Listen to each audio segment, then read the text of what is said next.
What up, what's happening everybody? My name is Charles Blaze and you're watching The Hot Take. In this week's episode, I want to talk about hype. We all know what hype is, we all love hype surrounding video games, but I want to talk about how to manage your hype and how to properly hype around this E3 period. So without further much ado, here we go. It's E3 season, and that means we're on the precipice of new game announcements and all kinds of other chicanery to go around in the video game industry. This also means that through the magic of Twitter and internet forums, hype is running rampant at this point in time. Not only are your fans talking to each other and getting excited for all the new announcements that they're going to see, companies are doing the best that they can to stoke that fire into as many pre-orders as they can handle. Now, I'm not against hype. I think fundamentally something is fun about getting excited for something you want to see.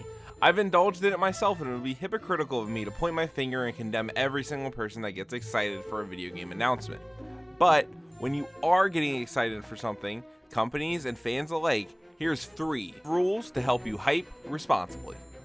That's right, motherfuckers, it took me 4 weeks, but we're doing list content. Woo! Number 1, and this one goes for companies mainly. Don't tease shit if it isn't worth teasing.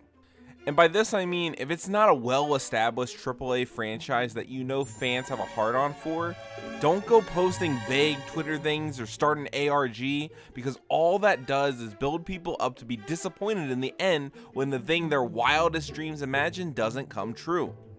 Right now, on the Anthem Twitter account, they're tweeting weird coded messages. And that's not that big a deal, because we know for a fact that EA is going to show Anthem and a lot of Anthem at this year's E3.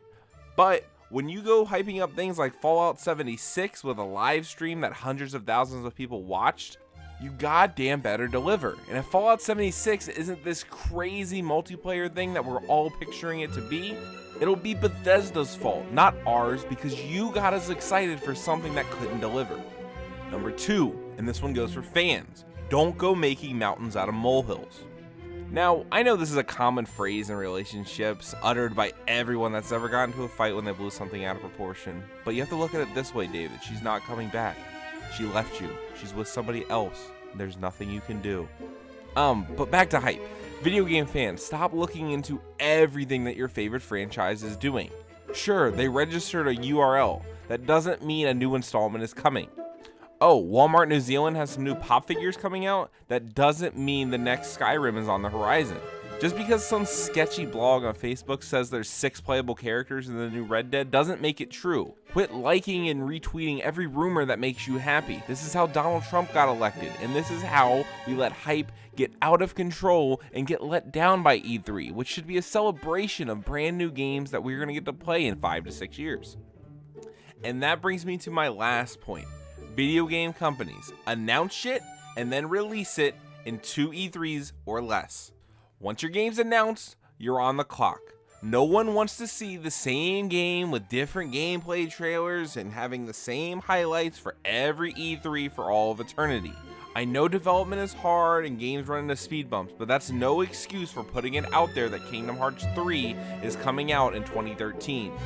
If you're a well-established AAA franchise, there's nothing wrong with taking the Fallout 4 route and announcing and releasing within the same year. Hell, it doesn't even have to be that extreme. You can announce it and then come back next year and show us a gameplay snippet. But please don't be Days Gone where you're showing us the same monotonous gameplay segment over and over again. People like fresh things, people like exciting announcements, people don't like seeing what they've already seen multiple times in different segments.